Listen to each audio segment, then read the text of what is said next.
All right, so what we have is we have our problem already ready. This technique is rather lengthy, rather tedious, but it's what we're asking our students to do. And then what we'll do later is we will solve the same problem using a more efficient, less tedious approach. So we've got this three systems of equations, three unknowns. And true enough, we could use some basic algebra principles to solve this, but I want to use matrices. We're in a top area of study right now. We're talking about matrices, and we want to show our students how to do this. So let's begin that process by understanding that you could write this problem as a matrix. You could write this problem by taking the coefficients in front of each one of the variables, 1, 3, -1, and then we have 2, -1, and 2, and then we have -3, 1, and -3. We'll take the coefficients in front of each of those variables, and if we multiply it by x, that will equal, and again this x is a matrix, this should equal 8, 0, -2. All right, so we're just writing this problem, and the way you'd solve for x, y, and z, this would be you solve for x, y, and z, this would be x, that would be y, this would be z. The solution is a 3-by-1 matrix. That's what this would end up being. So the way you'd get your answer, is to be able to solve this matrix equation. Your answer is going to be the inverse of 1, 3, -1, 2, -1, 2, -3, 1, -3. You'd take the inverse of this matrix, you'd multiply it by this 3-by-1 matrix, 8, 0, -2, and that would give you your answer. That would give you your answer. Oh, I'm sorry. Forgive me. That would give you your answer. All right, so you take the inverse of this matrix, multiply it by that, and that would give you this solution right there. All right, but the question is, how do you get the inverse of a 3-by-3 matrix? It's a rather long, tedious process, and I'm afraid there'll be no getting around working very diligently and very carefully, really taking your time. You'll see that as we go through this process, I'm going to take my time myself, because making a small mistake will affect your entire answer. So the question is, how do you take the inverse of this 3-by-3 matrix? All right, and once we get the inverse, we're going to multiply it to this 3-by-1, and that'll give us our solution. All right, so here we go. Let's go through this process of finding the inverse and multiplying it by this. And we're going to accomplish this task of solving this problem mastery level because of the fact that there's more than one way to find this inverse. There's more than one way to determine what the inverse of this 3-by-3 matrix is. We're going to analyze two ways of getting the inverse of this, multiply the result of that times this 3-by-1, and that's how we'll accomplish this goal of being able to solve this mastery level. All right, so let's go through this process. Let's rewrite what we want to find the inverse of. I'm going to rewrite over here the matrix we want to find the inverse of. 1, 3, -1, 2, -1, 2, -3, 1, -3. All right, so we want to find the inverse of that. And the thing that we're going to do is we are going to, next to that, write what's called an identity matrix, where that main diagonal is all ones, and then everything else is a 0. This main diagonal is all ones, and everything else will just fill in a 0. All right, so the goal of getting the inverse will be to through a variety of row manipulations, we're going to transform this left side to look like this right side. Once we've transformed this left side to look like the right side, we're going to look at the right side, and that will serve as our inverse. Let's go through that process and show you what we mean. All right, so far, this left side, and another thing I'd like to say to you is the way we'll attack this is we'll start in this upper left-hand corner. My experience has shown that as we start in this upper left-hand corner, we're going to go down and to the right as far as the terms that we adjust in an attempt to get this matrix to look like this right side. So let's start with this 1. So far, again, we want this left side to look like the right side. And we're going to start with this 1. So far, that's already 1, and we have a 1, so there's no need for us to adjust this term here. Let's continue to go down according to the path that we talked about. Now let's look at this 2. Let's look at this 2. So what we're going to do is multiply row 1 by 2, and then we're going to subtract row 2. And hopefully you see if we multiply row 1 by 2 and then subtract row 2, that would give us 0, which is what we want in this position right here. So let's go through that process and do that. All right, so 2 times 1 is 2. You subtract. Oh, by the way, I'm going to keep the first row the same. 1, 3, negative 1, 1, 0, 0. I kept that first row the same. Now I'm going to multiply, like I said before, row 1 by 2, and then I'm going to subtract. I multiply row 1 by 2, subtract, I get 0 there. I multiply the 3 by 2, I get 6, and subtract the negative 1, we get 7. I multiply this row 1 by 2, I get negative 2, minus 2, I get negative 4. I multiply this 1 by 2, subtract, I get 2. Multiply this 0 by 2, subtract, I get negative 1. And I multiply this 0 by 2, and we get 0. All right. Normally I would bring this row down. And put this row right here beneath here. But what we'll do is we'll try to save a little time, because this is a rather lengthy process. Once I wrote this row down, I would immediately try to change it anyway. So what I'm going to do is I'm going to, I think what I'll do is I'll put this 2 times row 1 minus row 2 right here.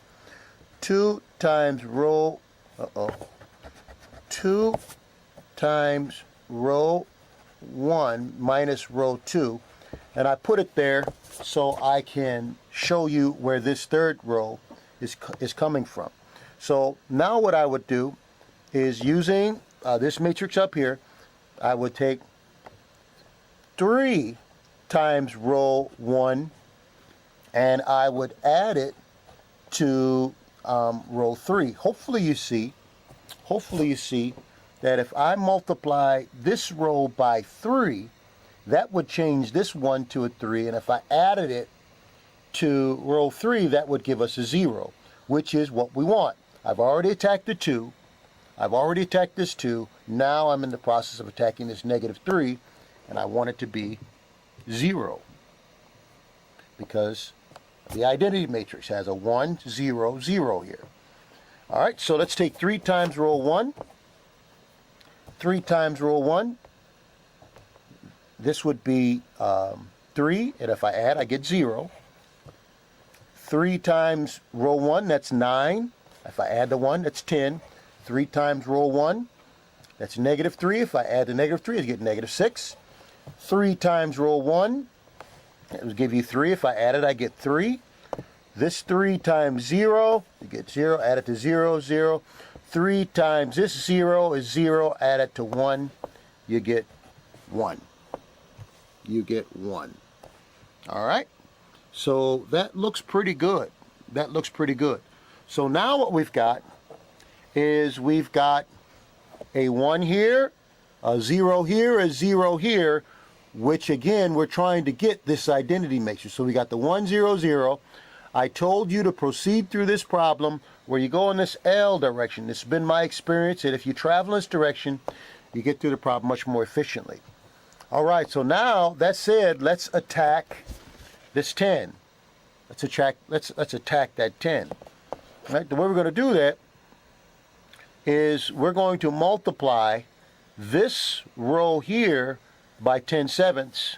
We'll multiply this row here by 10/7, and then we will subtract. All right, so if we multiply this row by 10/7, we would get 10 here, and then we subtract, we get the 0, which is what we want in this position right here. All right, so let's write that down. Let's keep the first row the same. 1, 3, -1, 1, 0, 0. All right, and then keep the second row the same. We got 0, 7, -4, 2, -1, 0. And now let's multiply this second row by 10/7. All right, and then subtract. 0 times 10/7 is 0. Then we, let's write that down. 10/7 times row 3, and then we'll subtract row 2. All right. So we have 10/7 times 0. We subtract 0, and you get 0. 10/7, 10 times 10/7.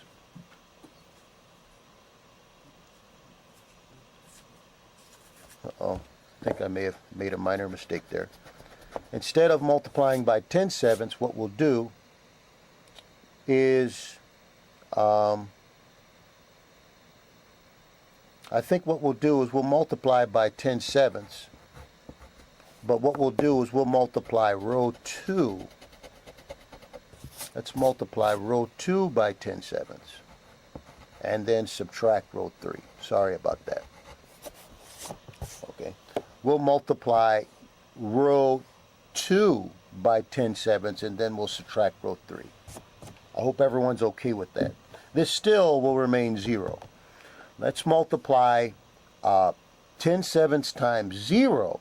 10/7 times 0, you get 0, and then you subtract this 0, you still get the 0, so that remains unchanged. Let's take this 7 times 10/7. 7 times 10/7, that is 10, and then we subtract this 10, you get the 0 that we wanted. All right, let's take -4 times 10/7. All right, so let's go off to the side here. 10/7 times a -4. All right, so you get -47, and then we're going to subtract the -6. That's just +6. So +6, that's the same thing as 42/7. All right, and that is, sorry, you couldn't see the work I was doing there, sorry. But you end up with 2/7. You end up with 2/7. All right? You end up with 2/7. All right, so let's go through the next one. Let's multiply this number, 2 times 10/7. We'll take 10/7 times 2. All right? And then again, we'll subtract row 3. So we'll subtract 3. So you get 20/7. You subtract 3, that's 21/7. That's what 3 is. And you get -1/7.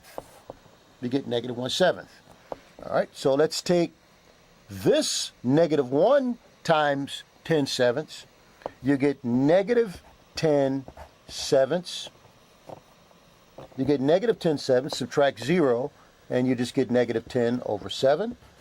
And finally, let's take 10/7 times 0.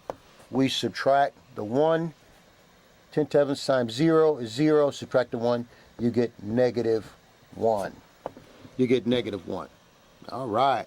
So everything is looking good so far. Everything is looking good so far.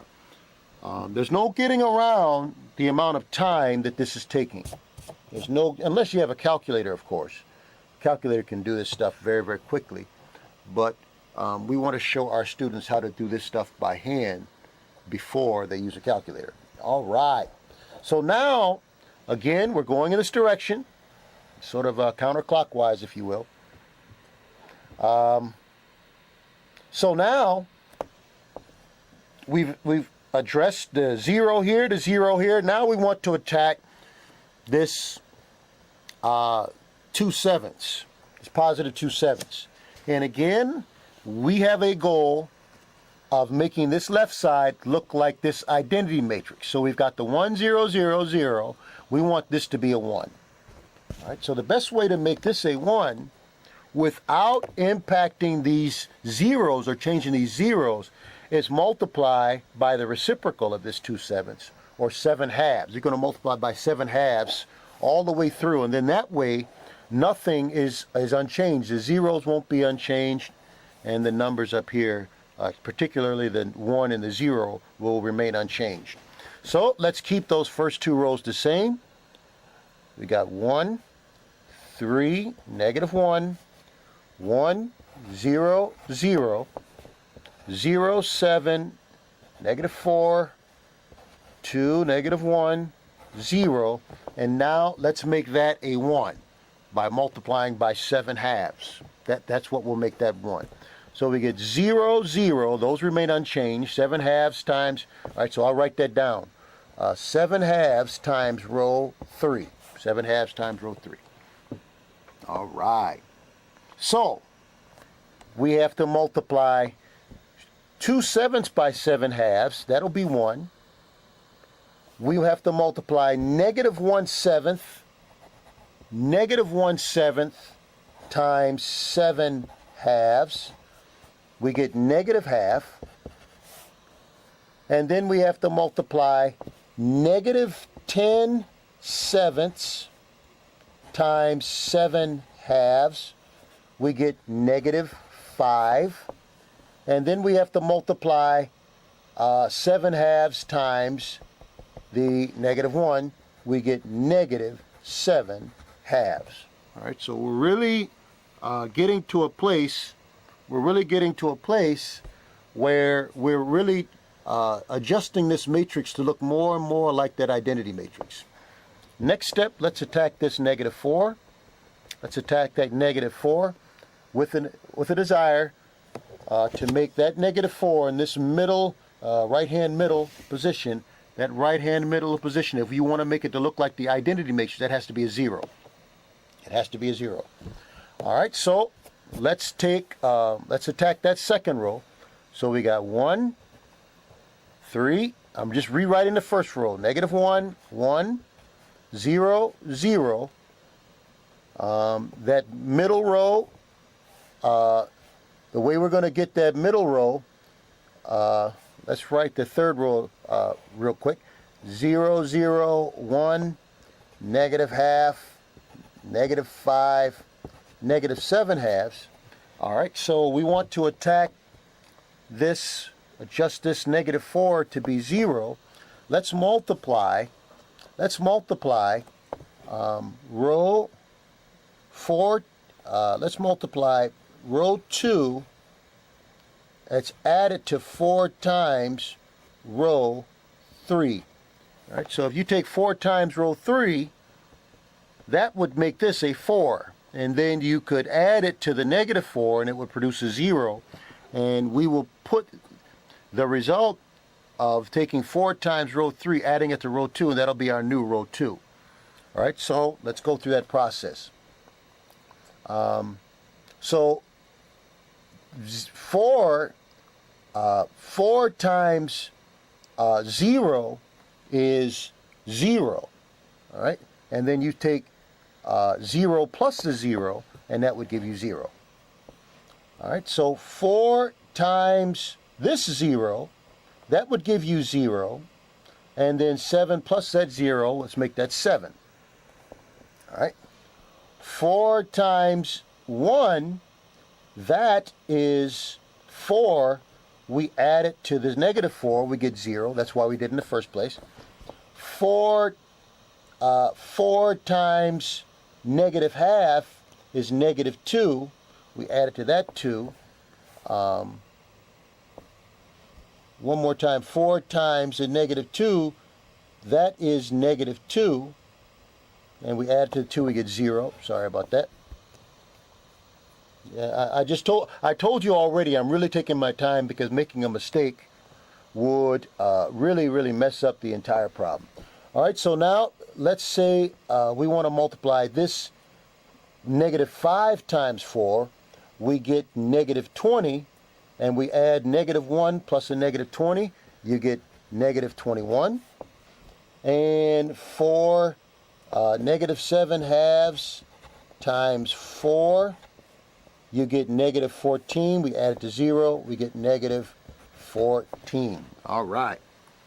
So I am really taking my time. I was just talking to one of my students just today, and she finished the assignment quickly, but man, half the problem was wrong. What's the point in finishing quick when everything is wrong? So take your time, not just for this, but in general. Take your time, be right, and then be done, rather than making corrections and so forth over and over again. All right. So, getting closer and closer to a conclusion on this. Let us now attack this 7. Want to attack this 7. What we can do is we want to attack this 7 without really changing these zeros because we're happy with them. If we try to combine these two equations, what you'll end up noticing is that you will, in changing the 7, true enough, you could do that, but if you combine this with another equation, you might change the zeros as well, and you want to avoid that because you're happy with these zeros being on opposite sides of that middle number. Mainly because of, again, that's what we see in our identity matrix. We see the zeros on opposite sides of this middle number.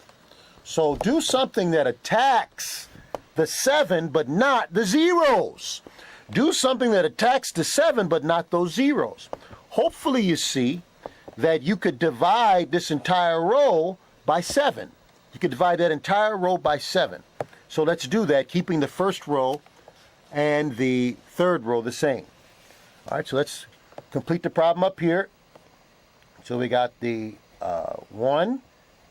In fact, I think what I'll do is, well, no, I'll divide it out. So we got 1, 3, negative 1, 1, 0, 0. I just brought this 1, 3, negative 1, 1, 0, 0. I brought that right here. And now I'm going to bring this second row. I'll bring the third row up. I'll bring that third row up there, which is 0, 0, 1, negative half, negative 5, negative 7 halves. All right? And now what I'm going to do is what I said earlier. I want this to be a 1, so I'm going to divide this entire row by 7. And if I did that, I'd end up with 0, 1, 0 divided by 7, that's just 0. I'm just dividing each of these numbers by 0 and putting the result up here. So I'm going to divide this 0 by 7, I'm going to divide this by 7, I'm going to divide that by 7, and put the results up here. All right? So, divide the 0 by 7, we get 0. Divide the negative 21 by 7, we get negative 3. And divide the negative 14 by 7, and we get negative 2. Negative 2. All right? So we are really getting to a place where we are almost done. And I know this is a long process, but it is a necessary process if you want to dominate this subject. All right. So now we've got everything where we want it. Now we've got to attack the 3 and the negative 1, because if you look at our identity matrix, that 3 has to be a 0, and this negative 1 has to also be a 0. All right. So let us attack this 3 by multiplying. Let's keep the second row the same because we're happy with that. 0, 1, 0, 0, negative 3, negative 2, 0, 0, 1, negative half, negative 5, negative 7 halves. Okay, and now let's take, we wanted to attack that 3. Let's take row 1 and subtract 3 times row 2. If we did that, 3 times row 2, that would give us 3. That would give us 3. Okay? What I'm going to, well, that would give us 3, and then you subtract. So, 3 times this 0. 3 times this 0 is 0. 1 minus 0, you keep the 1 there. And we're happy about that. 3 times this 1. 3 times this 1 is 3. You subtract. You get the 0 that we wanted. 3 times this 0, that's 0. That's 0. Negative 1 minus 0 is negative 1. 3 times this 0, 0. 1 minus 0 is 1. 3 times this negative 3, that's negative 9. 0 minus a negative 9 is 9. And 3 times a negative 2 is a negative 6. 0 minus a negative 6 is 6. All right. All right, amen. One more Next term to adjust. step Would be, all right, but if you don't call in, I'm going to move on. Hopefully you see that I want to attack this negative 1. I want this negative 1, which is in the upper right-hand corner, I want that to be a 0. All right? So what I'm going to do is add row 1 to row 3. If I added row 1 to row 3, that would give me a 0. And I'll replace that with the new, that'll be my new first row. So I'll just add these, I get 1. I add these 2, I get 0. I add the negative 1 and the 1, I get 0, and that's the reason why I did it in the first place. 2 halves minus 1 half, or 2 halves plus a negative 1 half, I get 1 half. 9 plus a negative 5 is 4. 12 halves plus a negative 7 halves, I believe, is 5 halves. All right, 6, another way to say 6 is 12 halves. 12 halves plus a negative 7 halves is 5 halves. Let's keep everything else the same. 0, 1, 0, 0, negative 3, negative 2. We got 0, 0, 1, negative half, negative 5, negative 7 halves. We did all of that. Notice how we have the identity matrix now on the left. We did all of that to get this right side, which turns out to be our inverse matrix. That's our inverse matrix. And as I told you before, what we're going to do up here is take our inverse, multiply it by that 3 by 1 matrix, and that'll end up giving us our solution.